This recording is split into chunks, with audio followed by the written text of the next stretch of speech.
Well, it's Friday. We made it through another week. I have to look and see how many of these shows I've been doing because I'm doing them Monday through Friday, so we'll take the weekend off. And we've got a great set of menus today, and I'd like to welcome you. My name's George Gary, and I teach all over the country and in my kitchen lately. I write a bunch of books, and I just thought I'd do this in the afternoon, 6:30 every night, Monday through Friday.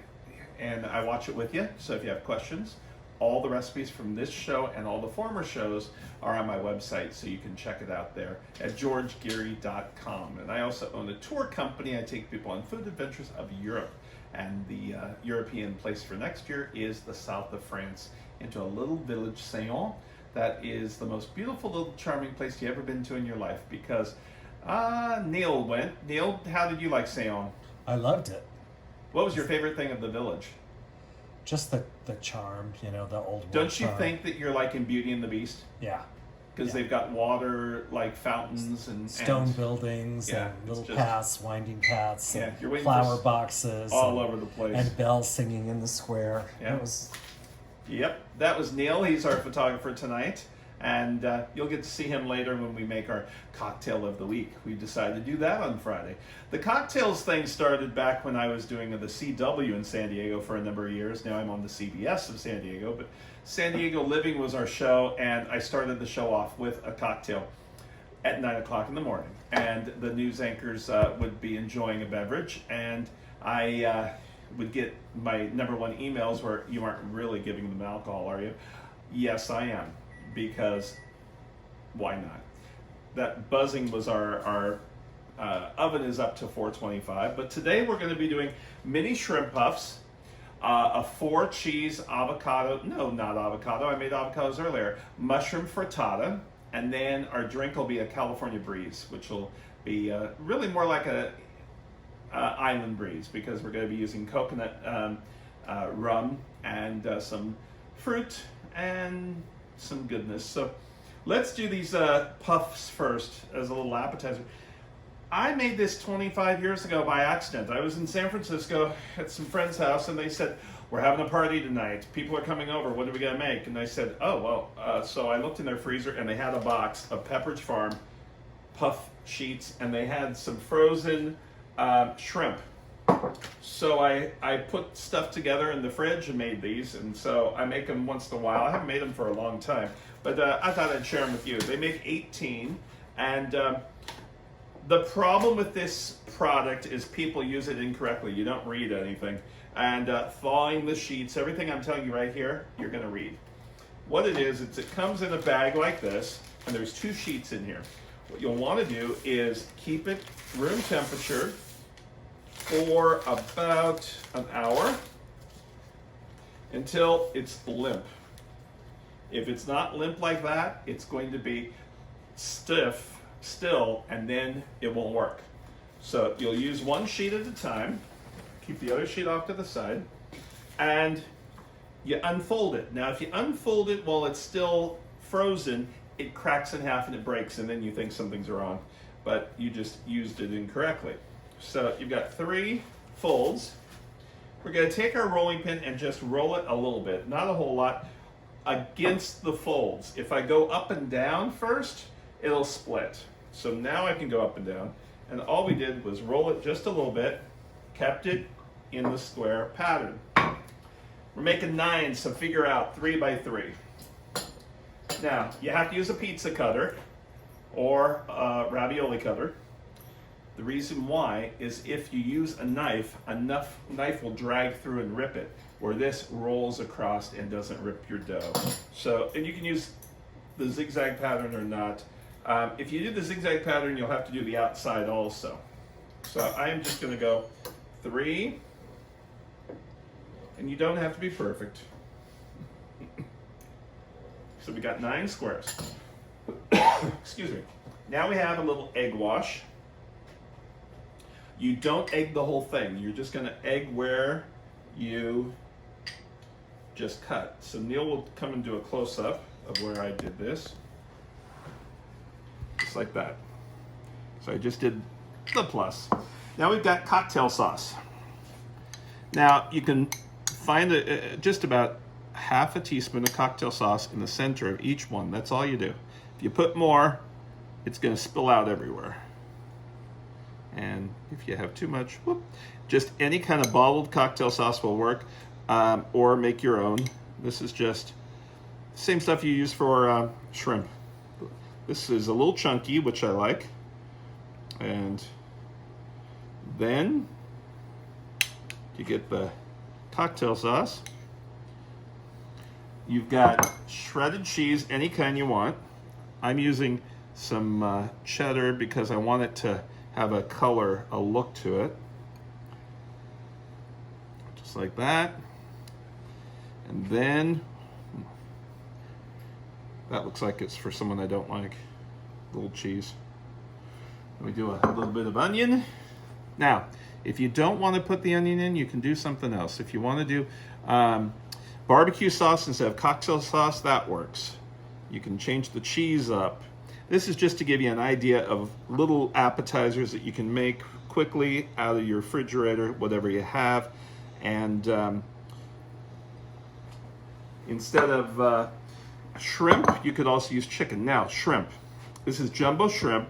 And the number is 26 to 30, which means there's 26 to 30 per pound. And these are deveined, they're already cooked, and you can pull off the tail and put it in there like that. So we'll do that to each one. And one time I was teaching, and I think I've told this so many times, but it reminds me. I was teaching and cooking shrimp, and the lady said, "Something's wrong, the shrimp are old." And I said, well, and I smelled them, and they didn't smell old or anything. They seemed fine to me. She said, well, they're gray. She had never seen raw shrimp ever. She only saw cooked shrimp. Okay, so now I'm gonna take each one and put it up in the air like that, like that, like that, all four corners, and then squish each four to make a dumpling, or twist it. Either way, just like that. So I'll do all these real quick, and then we'll be right back.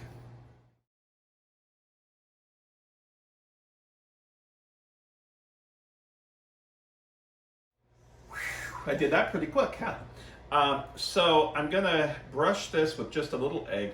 Now, here's the key with puff pastry. If you put any protein into your dish, it has to be cooked prior. There's no way you can take and put chicken in here or a shrimp raw that it will cook up to what it needs to, because it just doesn't. It's right now I'm gonna put this in the oven at 425 for about 10-12 minutes, and all that really is doing is melting the cheese and cooking the puff pastry, and that's it. It's not cooking the shrimp. The shrimp's already cooked. So make sure you put protein into this. You always put a cooked protein in. So we'll be back when these come out of the oven. Okay, we're back making our frittata, and I did this on the morning show one day, and it's really just an omelet that you don't turn over, and you brown it in the oven. So to start, you do need a pan that the handle will go in to the oven, and we've got olive oil, and we've got some onions. Good. I thought that was hotter than it is, and it's not. So I'll bring it up to heat, and gonna let those, and we'll put some of the mushrooms in too. We're gonna let those cook a little bit. Then what we'll do is we'll pull it out. Oh, I instead of red roasted bell peppers, I just have bell peppers red. I don't have them roasted yet, so I'll cook them a little bit because they'll be too crunchy in your frittata. This frittata serves 4 people, but as a side dish. 2 as a regular meal or a breakfast, because there's only 5 eggs in it total. So, but there's a lot of cheese, and there's nothing wrong with that. So we're going to take our bell peppers and It's like an omelet. You can add anything you want. So if you don't like a certain type, you want garlic, add that to it.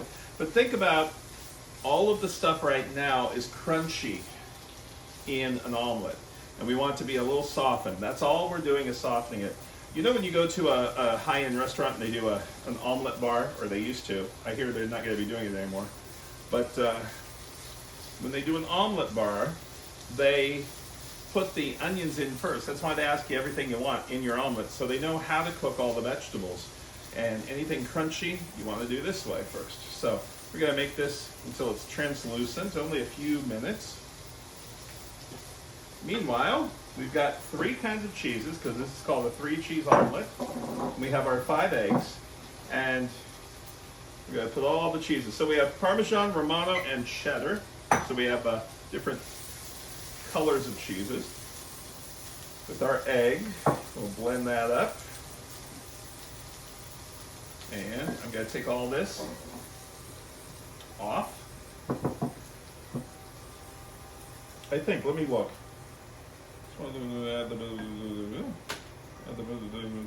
Okay, now we're going to add this into our eggs. I had to look and see if I let it sit there or not. And our mushrooms. Going to put all that, trying to soak it with our egg, and a little bit of salt and pepper.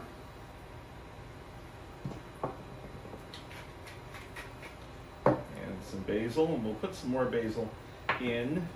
Now what we're going to do is use some butter. So we'll put some butter on the bottom of that. Let the butter melt.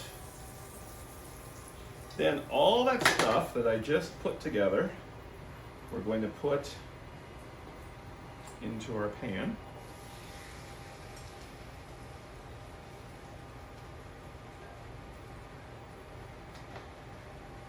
Make sure everything's kind of, before you start, you've got some egg all over the place, just in case you have a big area with just chunks. You want to do that. So we'll do that. We're going to let that sit like that. Don't disturb it for a few minutes. I think I tell you, just a few minutes. That's all I tell you. 2 minutes. Then what we'll do is we're going to put this in. So we're cooking the bottom part of it right now. And yeah, it's on a heat-proof skillet. And it will look still wet. But Neil, can you get a close-up? Can you see a close-up of that? Just so you can see what that looks like. Does that look good? And you can put some bacon in here, already cooked bacon. You don't want raw bacon. And we'll just let this sit for just a few minutes, and then we're going to put this whole thing under the broiler for about 60 seconds. So, all right, we'll be back after it comes out under the broiler. Okay, we put it under the broiler for a minute, and then we turn it upside down to pull it out. And I had a little piece that did not have any eggs, so that little area there. But it looks good. Put a little bit of basil on top.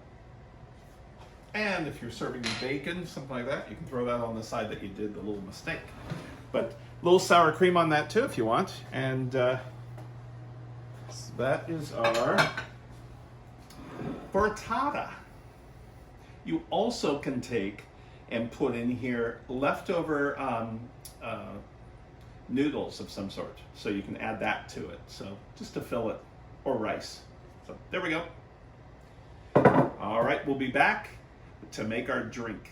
Okay, our shrimp puffs came out, and there they are. There's half a batch. The other batch is still in the oven, but I thought I'd hurry up and tell you about them. And our drink is a citrus with a little bit of bubbly of Perrier and our coconut rum. And you always want to do 2 ounces of alcohol. You start out, some places only do 1.5. But if you got family, do 2. No, we'll do 1 on this one, 1.5. This is 1 each. And pour it over the ice cube. And we'll do a half on each of those. So there's our coconut Bacardi. Then we've got citrus Perrier to make it a little spritzer. In this summer, spring months, you do a little bit of bubbly. And the other time, you'll just put some water on that. And those are ready to go. So we'd like to thank you. Neil, do you want to have a drink? Of course I do. He never says no. So you're going to walk across and over. And you get one of those. Thank you. Thanks for doing camera work all week. Cheers. Cheers. Cheers. Cheers. Whew. Whew. Do you feel like you're on the islands? Oh, yeah. And you want to try one of the shrimp puffs? And then we did our frittata today. We'd like to thank you so much for spending the whole week with us. How are they? Good. Hot. Well, they should be hot. Good, though. Yeah, cheesy. So thanks for, have a great weekend. We hope to see you on Monday. Are they really hot? Very hot. Sorry, people. Ouch. Thanks a lot. Take care, and we'll see you Bye. soon. Ow, that burned. I didn't think they were that hot. You threw it back and